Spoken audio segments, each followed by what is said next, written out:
says it will release an American-Israeli hostage held in Gaza during the day today. It's expected that Eden Alexander will be freed. He was serving as an Israeli soldier when he was taken captive on October 7, 2023. His family calls the impending release an unimaginable gift. House Republicans are proposing at least $880 billion in cuts to Medicaid to help cover the cost of $4.5 trillion in tax cuts. This is SRN News.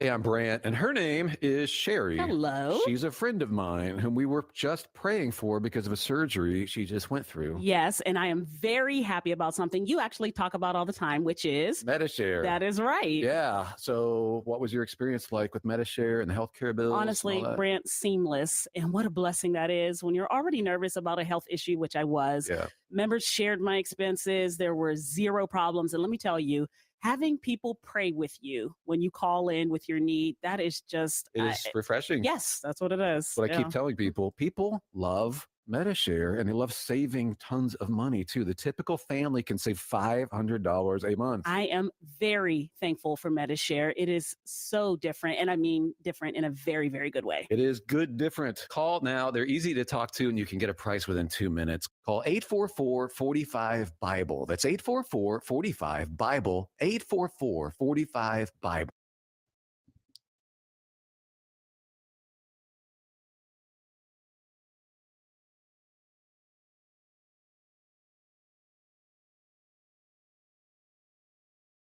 The following program is a paid advertisement and does not necessarily represent the views, opinions, or endorsements of Signal Hill Media Partners, its affiliate stations, or its advertisers. Welcome to Taking Care of NC, the program dedicated to exploring the issues, opportunities, and challenges shaping the great state of North Carolina. Join your host, Representative Jeff McNeely, as he delves into meaningful discussions about politics, community initiatives, and the people working to make a difference. Whether it's tackling local concerns, highlighting state achievements, or addressing pressing legislative matters, this show is your go-to source for understanding how North Carolina is growing and thriving. Stay tuned as we kick off another insightful episode of Taking Care of NC. Good morning, North Carolina. Hope everybody's doing well. Yeah, I sound a little nasally right now. Picked up something this week. There's always something going around, seems like.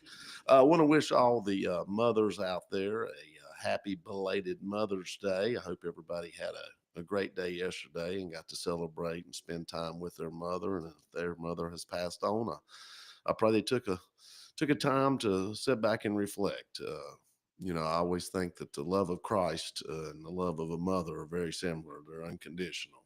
And so we're blessed. We're blessed. So just hope everybody had a great day yesterday. That's one of the first rainy Mother's Days I could remember in a long time. But we need the rain, and we're getting it again today. Got a good friend of mine, John McNeely. He's a local developer. Going to call in here probably about any time, and we're going to talk. We're still talking about this Save the American Dream Act. That's House Bill 765. It's still stuck in the House. It may not go anywhere. Some parts I like, some parts I don't like. It's been on its fourth edition, so that means we've worked through quite a bit. And we're just going to talk a little bit about what he sees from his side as a developer. I think a lot of people want to boo the developer. He's bringing the community in, and it's going to cause all these problems. But like I said, probably 2/3 of the people out there live in some kind of a development. That's where most people can afford to buy a house. Not everybody can have 100 acres and a mansion on the hill. So we live where we live, and this is a lot about supply and demand, and we need a greater supply right now. And how do we go about this? How do we do this? So going to be interesting to see that. So hopefully John's going to give us a shout in. Is he on now? All right, Billy Buck's pointing at the phone. Hey, John, are you with me? Yes, sir. All right. Hey, just for the listeners, tell us, who is John McNeely? Tell us a little bit about yourself, your history, where you're from, where you're coming from, what you do. All right. Well, Jeff, I moved to Iredell County in 1979. I bought a place on Lake Norman off of Perth Road. And I didn't want to drive to Charlotte and go to work every day. So I decided that I was going to try to make a living here in Iredell County in the real estate business. So I got my real estate license and started buying properties actually around, waterfront lots. At that time, you could buy them for $40,000-$50,000. And I go in and fix them up, clean them up, put decks on an old cottage or something, and then sell it. And then one thing led to another. I got into the residential business for a number of years and did that. And then I always wanted to kind of get into development. And in about 2000, I started a company called Equity Commercial Properties, and we do exclusively commercial properties. And we're kind of a general broker of that. We do, we'll sell property to shopping centers, apartments, office buildings, residential tracts. So a little bit of everything. And have done some development. We did in the late '80s. We did Skipper's Marina. It used to be Oh, really? a little Didn't know little that. place on the lake there, and we were the first stacked storage facility where you stack your boats in Iredell County on Lake Norman. We put that in back in that. It's grown quite a bit since then. And then I've done office buildings. I've done residential subdivisions, and through our company, we work a lot with developers. Some of them from out of town, some of them local. So just a cross section of real estate things that I've done for. So you've done residential, you've done commercial, you've done a little bit of everything then. So you've worked with all different angles of Yep, self storage, warehouses. and you've worked with Mooresville, Troutman, Statesville, Iredell County. You've worked with all the different planning departments, all the different zoning, all the different regulations, the Unified Development Code, UDC, everything out there. So you've experienced this firsthand. And me and you have talked about this bill, the Save the American Dream Act, and some people think it's really does stand for that, and some people think it's just a overreach by politicians in Raleigh. But there's not the bill's not perfect by no means. Don't like everything in it. Some things I don't like at all, but some things I do. And you've looked at this bill and you've read it. What's your take? Well, and maybe give us a little bit of your, I guess, life experiences and some of the ups and downs that you've had in trying to work with local government. Well, it's they talk about overreach from Raleigh. What I see in this bill is to try to limit the overreach by our local planning boards, planning departments, and commissions. And many times now, what I see is that the planning departments and planning boards, they get outside of their scope of work, in my opinion. They are trying to become architectural design folks, and they're trying to tell builders, developers what they want it to look like, what materials to use, and those kind of things. I just think they've gotten harder to deal with over the years. I think this addresses that. 765 addresses that, but it also addresses the time frames that they have to. It mandates that. For instance, in Mooresville, I've gone to technical review committees, TRCs, and you have to go through TRC to get approved, to get a site plan approved. And it's taken us. We're having to go to 5 and 6 TRCs. And when you go to a TRC, typically when you go sit down with the planning department, you sit down with 6 or 7 of the folks that work in the planning department, and you show them your plan, and you've worked with them a little bit on it beforehand, and you're trying to follow their UDOs. And a couple of them will speak up and say, well, we don't like this about it, we don't like that, or we do like this. So you'll go back and you get with your engineer, and you might have 10 planning recommendations, 10 engineering recommendations on that. You go back to your engineer, get those things corrected, You come back to them. It takes sometimes 6 weeks before you get another meeting set up. You go back in, meet again. And you Now you the probably next just meeting, spent $50,000 or more on fixing what and they said. it runs the cost up of everything. So then you go back to the next one. Well, two of the folks in the meeting that didn't say anything the first time, they speak up in the next meeting. And they talk about items that they could have talked about the first time, but they didn't. So you go back and do this again. Go through another TRC, another 6 weeks, and multiply this times 5 times. And so it's taken a lot of time, a lot of money. Some people get discouraged and leave or walk away. And so this bill puts some time parameters on it. It says that if I apply, if I put in a development application, they've got 14 days to get back with me and tell me, first of all, if it's complete, and if it's not, what they would like to see changed. And then I've got 14 days, or the developer has 14 days to get it back to them. And then if everybody agrees on it, you've got 90 days to either approve that zoning or not. And if they don't come back at all, it's considered approved. So it puts the onus on the planning departments to do things in a timely fashion and get their work done and do their homework. And it also sounds like it puts it on the developer for them to expedite and get busy because they gotta get back in the same amount of time as the, TRC, the Technical Review Committee does. So it's not Well, the it's an developer's equal already street. motivated. Yeah, the developer's already motivated because it's Yep, on their money. that's right, that's right.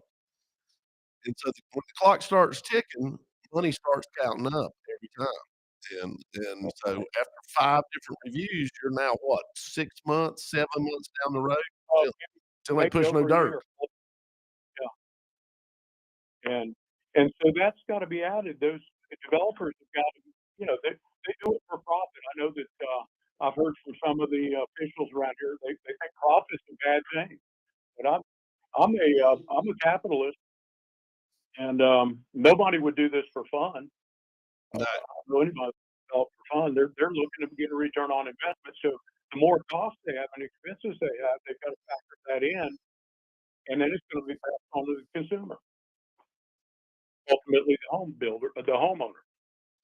Well, I hear it from the cities and the county, we're short-staffed or we don't have the people, we can't turn it over, we have too many projects, we have this, we have that.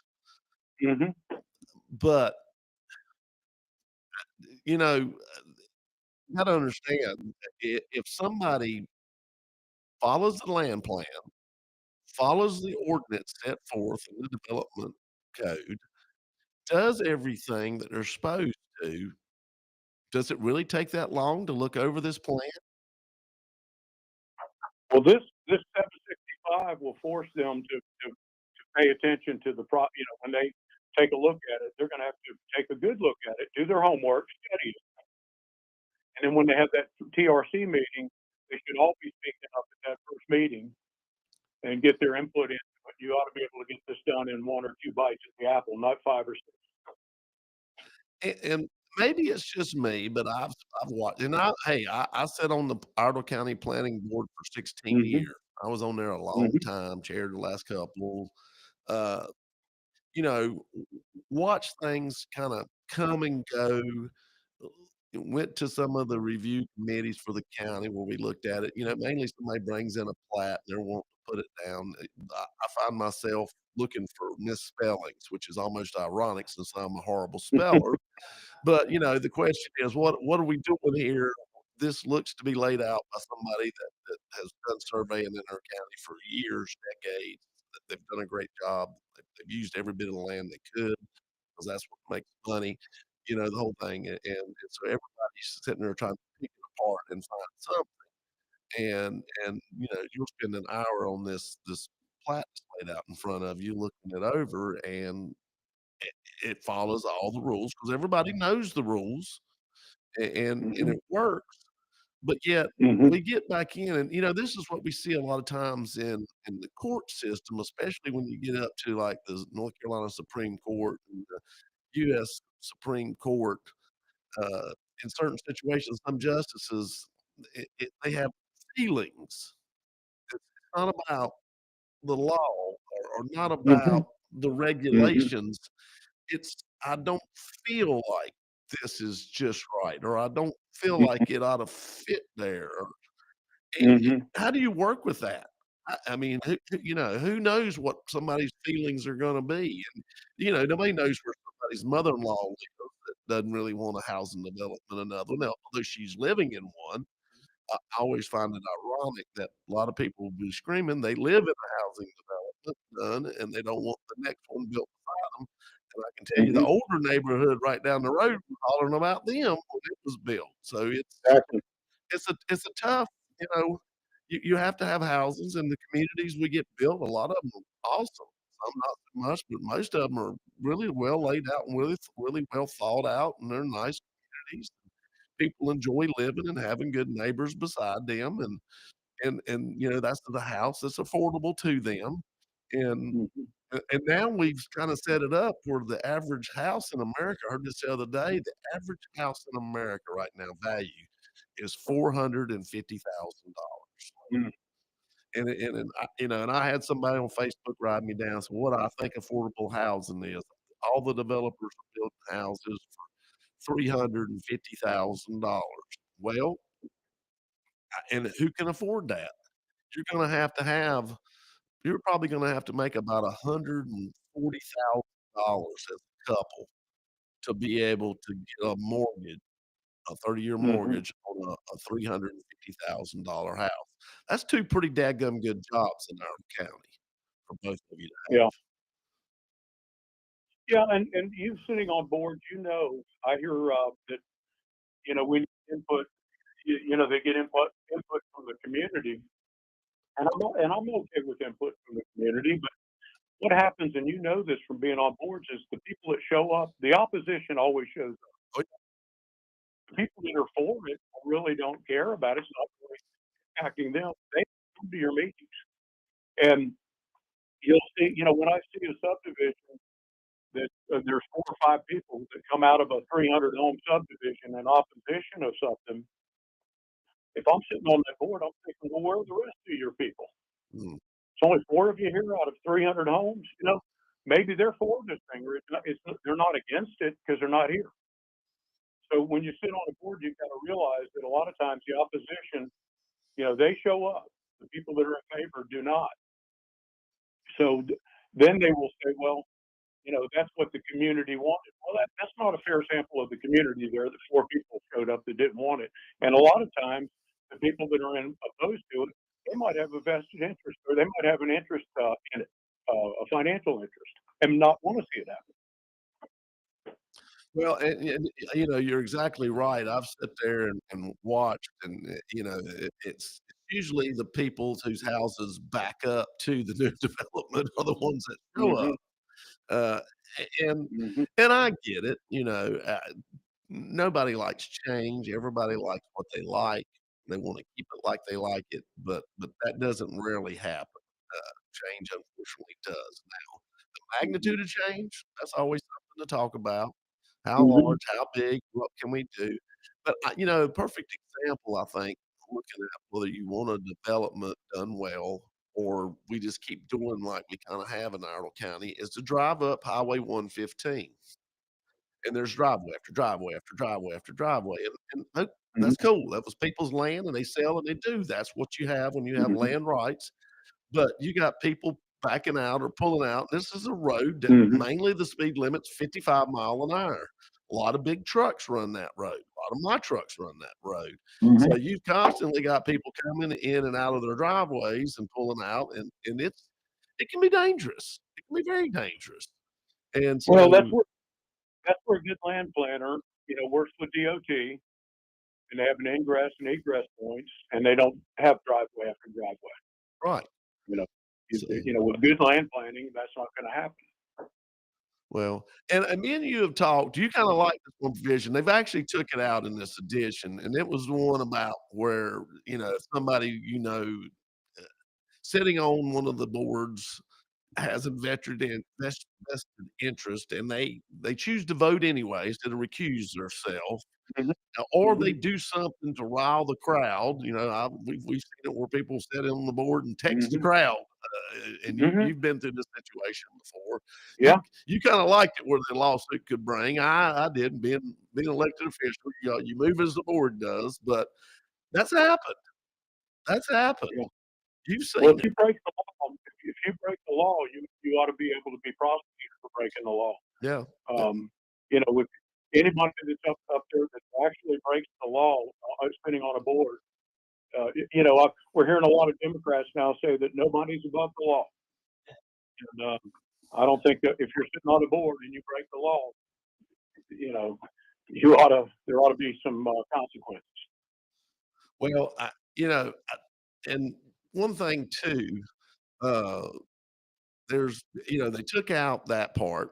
So this thing's actually softened up a lot. They took out the down zoning, and we talked about that last week, real quick, folks. Mm-hmm. And I think a great example of down zoning that I probably didn't bring up when I did it, but it would be if the county decided to go to 3 acres or 5 acre lots instead of two Mm-hmm. houses per acre, so a half-acre lot. Well, all of a Mm-hmm. sudden, now that means one day you had 100 acres and you thought, if once I get done farming or whatever I'm doing this 100 acres, I'm gonna sell it, and there's gonna be 200 lots out there if everything works out great and you can perk or septic tanks and all that stuff. And then the next day, you can only put 25 houses or 20 houses on it or Yep. 30 houses. So next thing you know, it's gone down tremendously in how many lots you've got, and the money has changed Mm-hmm. from where you thought you were going to get, $25,000 for a half acre lot. Now you may try to get, $100,000 for a 4 acre lot. And you may not sell that. I mean, that's going to be Mm-hmm. a pretty expensive house. That's going to be a house that's going to be over 400,000 probably. So there's a lot of things out there that got to be taken into account, but that's been pulled out. So right now, a lot of this bill's about getting the planning departments and whatnot to come Mm-hmm. back. And I know real Mm-hmm. quick, we're getting down near the end and here talking, but you told me, you've got a project that you're kind of feel like you're maybe being held hostage in a way because of another project that you got. Mm-hmm. And it's all about right of ways that either the city or the state claims that they're gonna build a road, but they might not build that road for 30 years and not pay you nothing in the meantime while they're trying to decide if they're gonna build that road or that exit or whatever. And And we know what the NCDOT, in a lawsuit a few years ago. yeah, that ended up over $1 billion. It ended up $1 costing billion dollars. and they didn't walk away with any property. That was just paying people for the time to make them hold their property that they wouldn't do. And Yeah. and I guess the question is, we need future roads, and I've often said this with DOT, we need to have a whole separate complete fund balance that works towards buying right of ways for these future roads and buy them now because 'cause it'll be a whole lot cheaper than buying it later, and you can't hold these people to not let them use their land for something that Private may not happen. private property rights, and a lot of times it's not even a plan; it's an idea. Yeah. Someone's got an idea that they might want to do this one day, or the city might do it, or the county, and it's not even a plan; it's an idea. You can't. Basically, you're taking the utility away from that man's property and not paying him for it. Another thing that's in here too is the design out. They call it the staff will not be able to regulate building design elements. Section 11 in this 765. So they can't tell you what color it's going to be, the type or style of exterior, the style of the roof, architectural ornamentation, porches, or square footage. That's not something that the planning department or planning board ought to be addressing. Well, Those are up. If somebody wants 5,000 square foot homes, a subdivision of 5,000 square foot homes, and all of them with a certain type of roof, they can put private deed restrictions in there. And they can require everybody to do that. But those are private deed restrictions, not public. well, you hear them talk about landscape. You need to have landscape packages. Well, those landscape Yeah. packages are $10,000 or $15,000. Now, I remember the first house that we bought out here in Old Farm, the guy sowed grass seed. He threw the seed down. and it didn't halfway come up. I bought the house and threw down more grass seed, and me and my wife went to Lowe's, and over the time, we was there for about 5 years. We planted bushes, and we did this, and we did that, and we worked in our yard, and we made it look what we wanted to look and tried to make it as nice as we could. You pray your neighbor does the Mhm. same thing. But when you require these $10,000, $15,000 landscape page, once again, it's just tack the money on. But then all of a sudden, the mortgage is higher, and you fall out, and Yeah. you can't get the mortgage because you don't make the money because of the cost of Right. the goods that goes into the You house. can't So do the sweat equity that used to be done where you go build a deck later. You do things later. I was at a Troutman planning board meeting a few years ago, and one of their members was telling the builder they got approved for the density in the subdivision, and that person wanted porches on every house. That's what they wanted, shutters and porches. Well, everybody people might like a porch, but they're really not that useful. I don't see too many people sitting on their porches when I drive around Iredell County. Um, but they're very expensive. If you put a nice porch on, you could be adding $10,000, $15,000 cost to that home. And the person later on could put a deck or put that money into something where they're going to use it. So I just think that they get out of their lane too much, seeing the planning boards and the councils and commissions and planning departments are kind of have expanded their scope. And I just don't think that's a good thing, and it does run up the cost of for everybody trying to buy a home out there. well, and I think one thing too that this bill kinda does is it and like I said, I see it happen all the time, and I've been guilty of it myself, but the horse trading, they're sometimes even Mhm, at the podium in front of mhm, the whatever group it is, whether it be the planning board or whether it be the, city council or mhm. whatever, and hack out a deal in front of everybody, and next thing you know, that man or woman, whoever's there doing the development, they gave away $500,000 because Yeah, they're looking for a yes vote because they're already if you brought a 200 house subdivision plan to let's say, to the city of Mooresville, what do you think your cost is before you ever show up for that meeting? What do you think you're gonna have ballpark involved money-wise? well, yeah, with all the due diligence, your environmental, your boundary surveys, your topos, everything else, you're gonna have $125,000 in it before you have the first TRC meeting. That and then you gotta do the traffic impact, which is usually about Oh yeah, 50,000. that's 25 to $50,000 if it goes over the threshold where you have to have a TIA, traffic impact analysis. Yeah, that's 50 grand right there. I mean, so you got all that involved, and so then you're now at their mercy, and this project may never happen. It may never And happen. yeah, and then even after DOT's looked at your plan, they've approved it. It's DOT approved, and then you'll get a city engineer, a traffic engineer that'll go in there and try to make changes to that after they've gotten the TIA, and it's DOT's road, you know, and they'll try to get you to do more than that. Most of the improvements that people see around Iredell County right now, as far as turning lanes and lights and those kind of things, they were done by developers. If you go over by the Costco and Academy Sports here in Mooresville, all those improvements, all those double turn lanes and lights, medians and all that stuff, they were all paid by that developer. It's over $3 million that developer spent to put that in. Then look what he created. Look at the sales tax coming out of that, the improvement on the property. Just about every dollar commissioners spend in the county or local council members, money comes from improved real estate that's improved. And even the sales taxes are coming out of improved real estate. Well, more So, people buying. Yep. and developers don't create demand, they meet demand. Mhm. Right. They only build houses because people are coming. They only build shopping centers. They don't go build them and hope. They build them because they see the rooftops and the people coming here, and they try to meet that demand.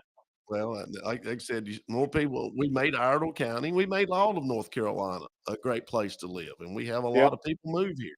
Maybe we've done too good a job. Maybe that's our problem. I don't know. Yeah. Hey, John, I told you it goes by pretty quick. Hey, we've done hit our Yep. halfway point of the show. I appreciate you calling in. Good luck out there. We'll see what happens with this bill. It's brought up a lot of controversy, but it's brought up good debate.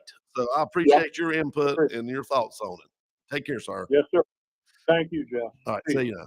All right, folks, stay tuned for the second half of the show. It's gonna be good.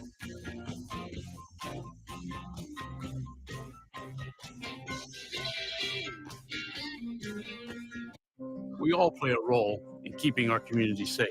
Every day, we move in and out of each other's busy lives. It's easy to take for granted all the little moments that make up our everyday.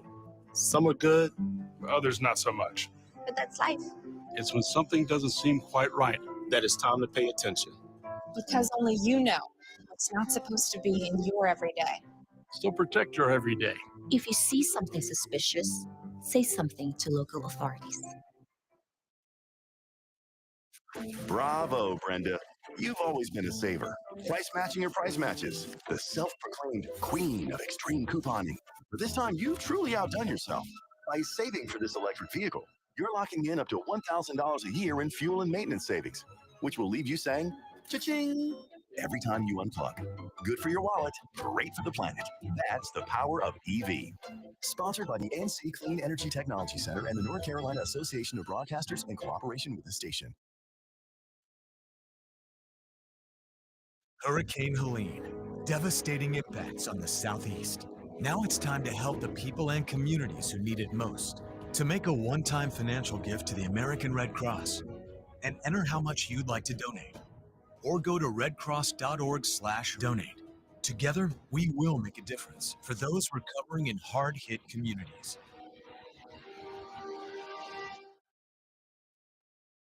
We all want more for North Carolina. More boundless views, more adventures in the outdoors, and more clean roads to get there. But to get more, we have to do less. Less littering, that is. Make it your nature to trash your trash and keep NC clean. And we'll all have more reasons to love North Carolina. Litter less, keep more. For more of the 7 outdoor NC Clean No Trace principles, visit outdoornc.com. Sponsored by the North Carolina Association of Broadcasters and Visit North Carolina, part of the Economic Development Partnership of North Carolina in cooperation with the station.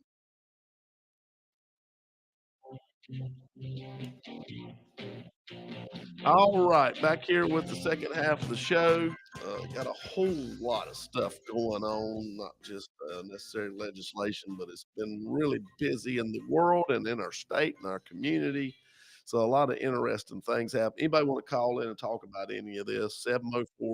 704-873-9929. I know anytime that I, as a local business owner, I try to do a lot of these projects at my mill by myself. And we know how to turn bolts and screws and hold a wrench and everything. So we try to make things happen, and then find out, oh, there's a whole lot of stuff I'm gonna have to do here besides this. And we're putting a boiler right in now. Had a bad boiler fire back first of the year, and we're now getting our boiler in. And I'm reading the code on it. It looks like it's in Chinese. No offense to the Chinese out there. I just don't speak it and read it.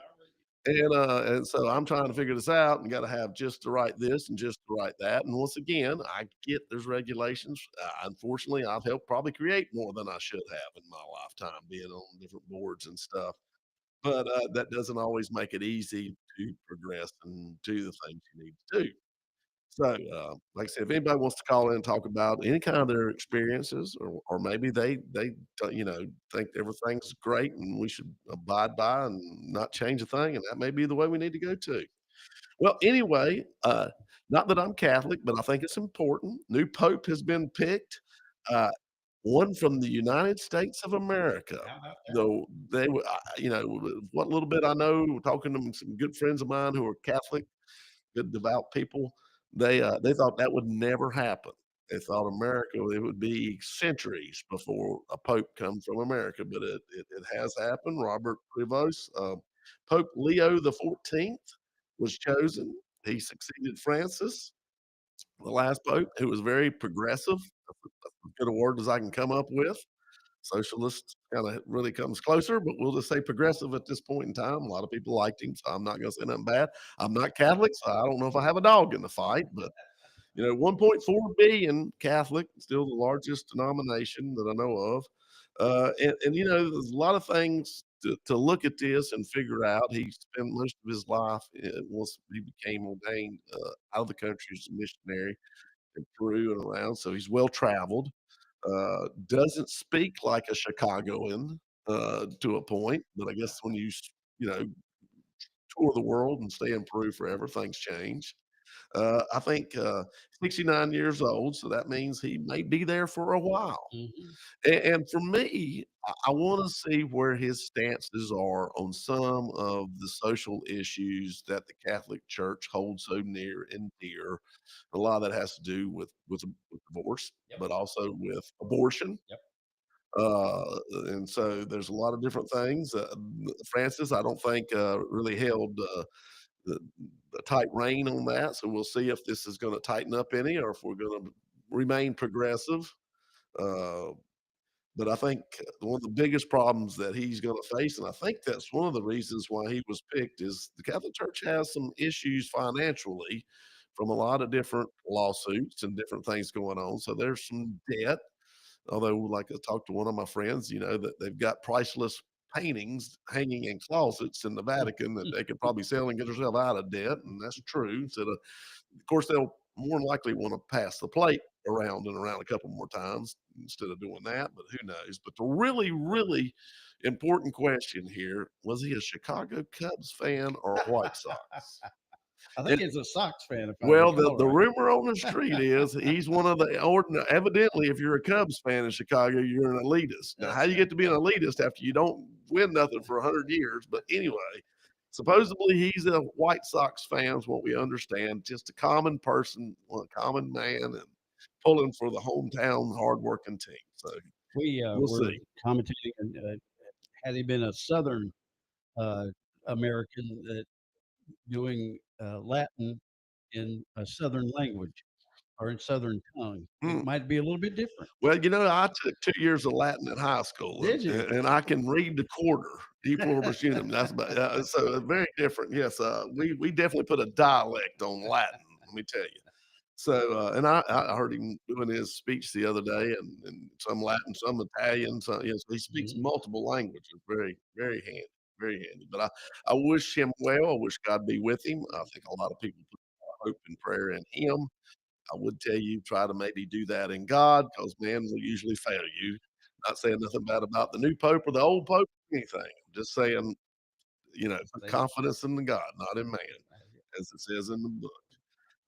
Also, we got a new DMV commissioner, Paul Tyne. Paul actually was a former House member. He left where I got there, left in 16.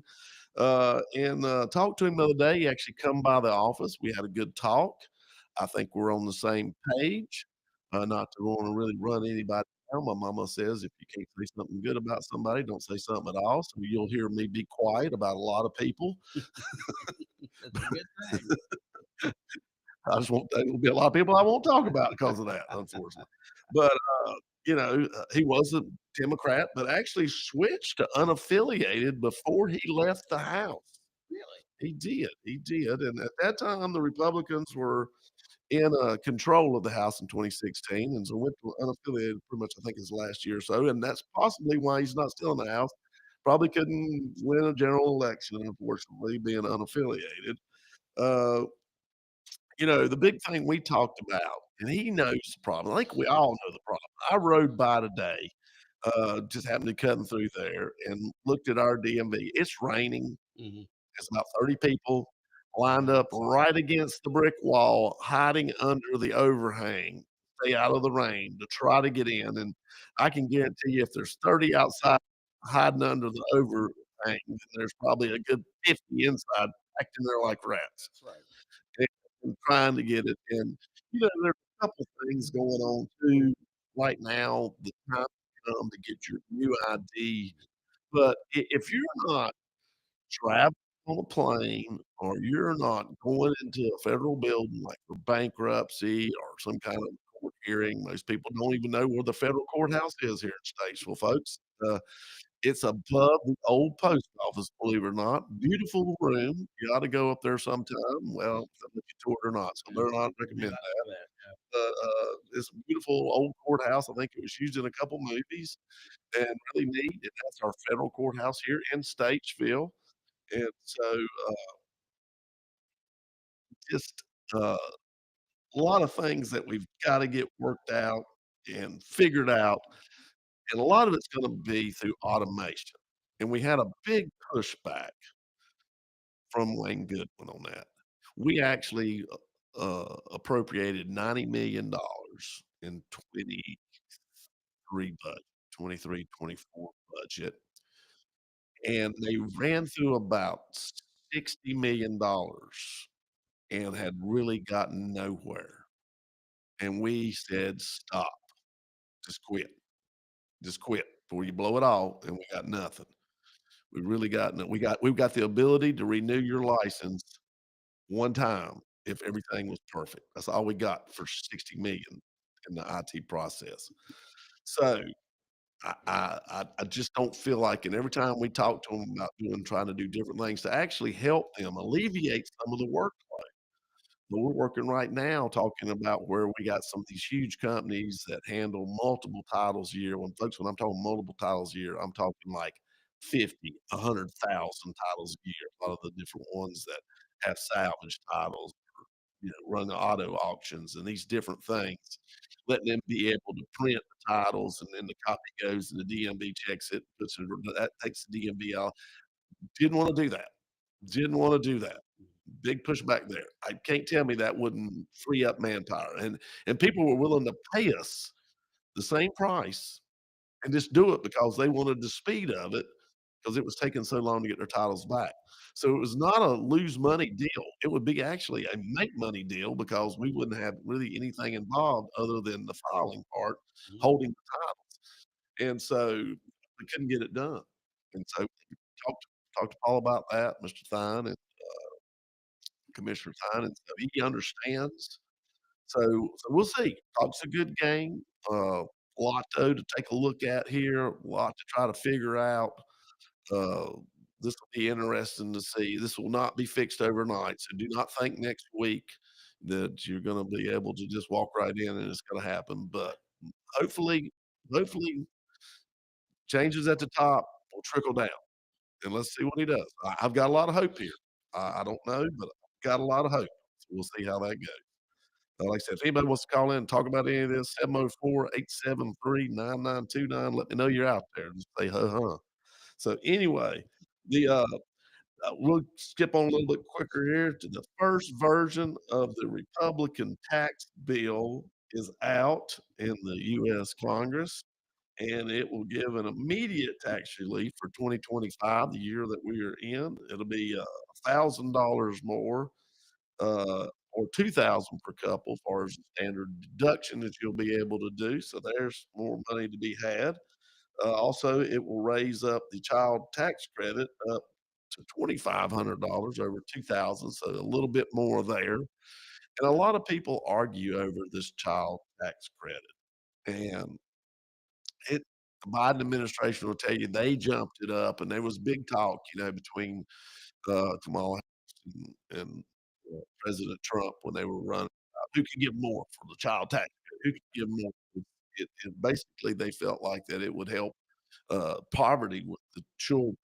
Uh, and there may be some validity to that, but it's not actually been able to be proven necessary statistically wise because the child still has the same caregiver that maybe couldn't manage their money better before. So it doesn't necessarily mean that money is spent on that child for better nutrition, Right. for better education, for anything. It just means more money's been allotted. And no matter what you paid in, this money came back. So you may have already paid no taxes at all, and you got a check from the government for X amount all at one time. And I've often found when large sums of money show up at people's places at one time, a lot of it's not used exactly where it should be. Sometimes there's impulse involved. You know, it just jumpstart an economy when they wanted to go, excuse me, during COVID and what? No, it did not. So I'm not saying we don't need to take care of our poor children. Don't get me wrong there. I'm just not sure if the child tax credit actually does that job. So it will be interesting. Now understand this, all these things here are on top of going back and reinstituting the 2017 tax reform that's going to expire this year. So this is above and beyond. So if this doesn't happen at all, if we don't get the extra plus what we've had for the last 5 years basically, or actually close to 6 now, if we don't get that, you're gonna see an incredible tax increase. Incredible tax increase. So, better hope, better pray that something happens. If worst case scenario, we just keep what we got in place, you're winning. Trust me, folks, you're winning because if not, it's gonna really hurt. You think inflation's high and you think this is bad and that's wait till you see probably about a 30% increase in what you pay in taxes in different ways. Yes, it can be that much. It can be very brutal. So, and of course, you'll hear people talk about it on the other side. Oh, this is raising up our deficit, and I ain't gonna say they have validity to that. I ain't gonna say they have validity to it, but it's the first time I've ever seen that side worry about that. It seems like. So it's kind of odd you bring it up now. Where was that at? The last 4 years, you didn't worry. We put $7 trillion worth of money into the money supply and ran everything, the price of everything out the roof. Yep. So it's kind of crazy. So we'll see where this goes. This is the first baby step. It's got a long way to go before it gets done. We'll see. Hopefully, there's some budget hawks there that'll really watch this and take a look at it and figure out the best path forward, and we get this done. So just praying for conservatism right now. Praying for conservatism. Less taxes, smaller government, big me. That's what I always want. We have a phone call. Oh, do we? All right, let's take it and see who we got. Hey, this is Representative Jeff McNeely. Who we got? Hey, Jeff, Keith, how you doing out there, buddy? Hey, Keith, I'm doing good, brother. What you up to? Wow, man, I want to tell you the story about. Well, I finally got my license thing situated before the 15th. All right. And this is how I had to do it, just for people listening. You go to that website and you pull up all the listings in the state for DMV offices. Well, appointment for August 1st, which I would be expired by then. So I kept refreshing it all weekend, and one came up in Mooresville, so I got it for the 6th. And so I canceled the one for August 1st. Was there at 9:30 on the 6th, actually a little before. Went in with my number, talked to the lady, walked around the corner when they called my number. I was out of there before 9:30. So that skip the line deal works good. I think they just really got slammed, and everybody not knowing what to do. But if you'll go to that page and watch it and refresh it every once in a while, I guess if they see people, they add back to their calendar. But just so lucky I got mine to keep my job. Well, I was happy about that. Well, and like I was saying earlier, not everybody has to go right now. Unless you're going on a plane trip or you're going into a federal building, you don't have to, if your license hadn't expired, you don't have to have your real ID right this second. So don't jam up the system. Mine was expiring in July anyway. You so had I was to. like, well, yeah, let me go ahead and do everything. And I don't want to go in those federal buildings. Every time I go in a federal building, it costs me money. That's right. So I'd soon stay out of them places. But just to let your listeners know, if you go to that page and you refresh it, hopefully they can get their situation took care of. Well, it's been a mess, and I'm hoping that leadership, if it's good leadership, will trickle down, and maybe we'll put more boots on the ground and put them in the places we need, and we'll get ahead of this maybe somehow or another and get it back to something at least half reasonable. Right now, it's crazy. It's crazy. Yeah, I talked to Vicky about it too.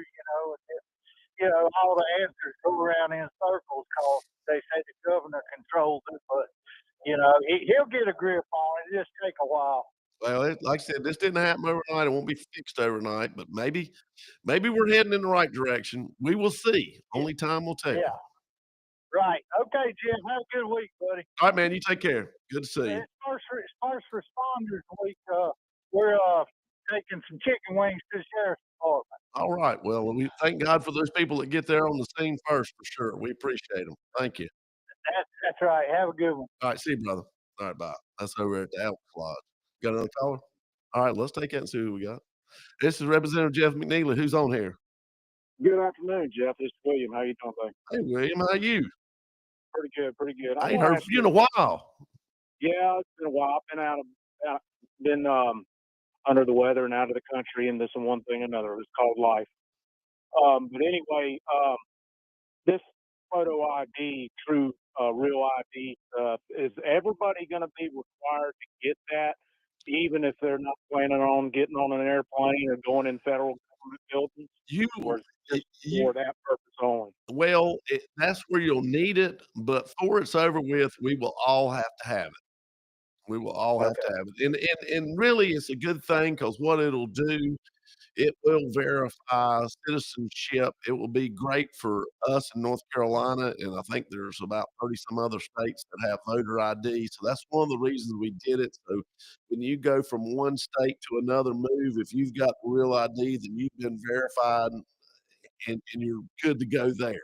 So it's just another level of verification that you're an American citizen.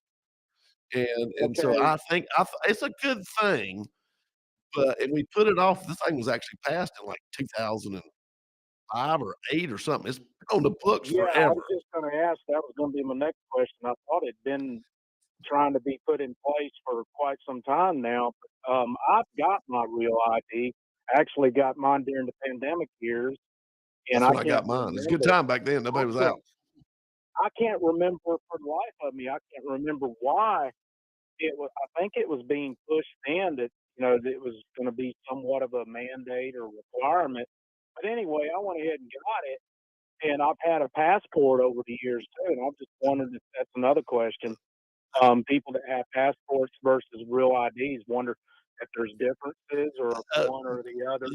Usually they'll swap in and out. So if you don't get your real ID, make sure you do have your passport when you choose to go to a federal building or when you choose to get on a plane, even a domestic flight. So that's your cover till you get the real ID. But once you got the real ID, then you won't have to take your passport with you. But until then, it will. If we just get these, as some people want to call them, illegal immigrants, maybe we can get some of those to get these real IDs and passports and this one thing and another, and we can all be one happy family here. Well, they're going to have to be citizens before they get that. So they got a little barrier to jump over there. They ain't talking about the fence they did at the border. That's where I was going with that. You got to prove that you're an American citizen. So they're going to have to become one before they can actually get a real ID, I guess.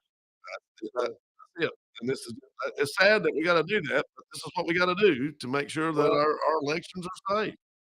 Well, it's just the times we're in now, Jeff. It is. It is. All right. Well, it's good talking to you. Take care of yourself. We'll talk at you soon. Good to hear from you, William. Glad to hear you back. All right, brother. A couple of things on Facebook. I haven't been able to pull it up yet today. Oh, okay. Sorry. That's right. Let's see. Jesse says, I guess I'm next. Wait a minute. Just jumped on me. I guess I'm next on the taxing chopping block. The Lord giveth and the Lord taketh away. That's right. Where is the $7 trillion Trump supposedly for private industry? And what if you appointed to federal court, say as a juror? Would you have to have an ID? You're going to have that ID if you're going to get in that building. That could be your way out. So you don't have to do jury duty. That's possible. Didn't think about that. That is it.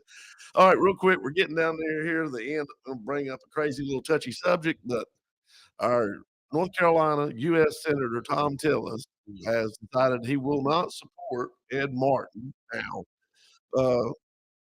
until it's as give his reasons. He had actually talked, I guess, sit down and talked for a while with Ed Martin. And for y'all that don't know Ed Martin, he actually represented a lot of people at that were involved in the January 6th, we'll call it riot for a better word, or takeover, or tussle, or whatever you want to call it, in DC at the Capitol building. And so he's been a fire rod and lightning rod podcaster about MAGA, and his line is "Make DC safe again." Well, that's gonna be pretty hard to do. The way they have all the gun issues there, and it's one of the tightest. You're not supposed to have a gun or a knife in DC, but they sure have a lot of people get shot by them. So, but Tillis will not support his nomination, and here's what's important to understand: the Attorney General, federal district attorney, excuse me, U.S. attorney for the District of Columbia is actually the one who would bring the charges against people who have any kind of corruption, whether it be bureaucracy, individuals in our federal government, or elected officials for that matter. It would be more likely brought by the District of Columbia's office, the attorney's office there, federal attorney. So it's important who gets nominated for that, because that's where a lot of these charges that you see that go, "This is crazy," or whatever, or "No, somebody needs to do something." This is the person that would do it. And I guess Tom Tillis is thinking that this is not an even hand, that we need somebody more neutral. But I will tell you, you look back at who Biden had there and Obama, and there was constant this, that, and the other. I can't remember the senator from New Jersey who'd gotten all the trouble and took all the money, but they drug and drug and drug their feet at the U.S. Attorney General's D.C. office on prosecuting him. Would not would not bring these cases. And so it's important, and that was so obvious. I mean, the FBI had caught him red-handed. It was done. I mean, so this is a very important position that needs to be filled by somebody. And Trump wanted to use a close by ally. Tillis was not going to do it. So now there's a clock ticking. And if the clock isn't met and somebody put in and that appointment is approved by the Senate, the next thing you know, it will go to that circuit federal court head judge who is very liberal to pick this spot. So this could be like a double whammy, as the old saying goes, or double negative. You're not getting the man you want, and you get somebody you never did want.